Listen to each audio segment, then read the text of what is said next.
Hi అందరికీ welcome back. So guys let's see what I ate for lunch in IKEA. ఐకియానైతే నేను 2 times visit చేశాను. ఇది third time. ఎప్పుడు ఎక్స్ప్లోర్ చేయలేదనమాట ఫుడ్ ఇక్కడ. ఎప్పుడు వచ్చినా కూడా క్రౌడ్ ఉంటుంది. ఇంకా ఆల్రెడీ క్రౌడ్ ఉన్నప్పుడు మనం వెళ్తే టైం అయిపోతుంది అని చెప్పి రిటర్న్ వెళ్ళిపోయేదాన్ని. బట్ ఇవాళ అయితే అంత క్రౌడ్ లేదు. సో ఫుడ్ ఎక్స్ప్లోర్ చేయడం అయితే స్టార్ట్ చేశాను.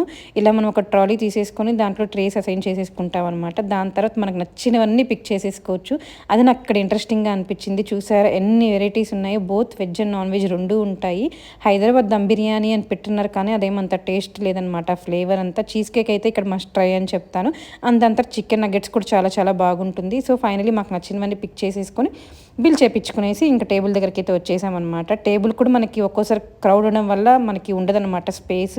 ఇక్కడ చూపిస్తున్నాను ఇవన్నీ నాకే కాదు అందరికీ అని చెప్పి. అండ్ ఐకేలో స్పెషాలిటీ ఏంటి అంటే మనం బెవరేజెస్ కానీ కాఫీ కానీ ఏదైనా వన్స్ ఆర్డర్ చేసామనుకోండి అండ్ దాని తర్వాత అన్లిమిటెడ్ అనమాట. మనం ఎప్పుడైనా ట్రై చేయొచ్చు. సో మీరు ఫస్ట్ టైం చూస్తుంటే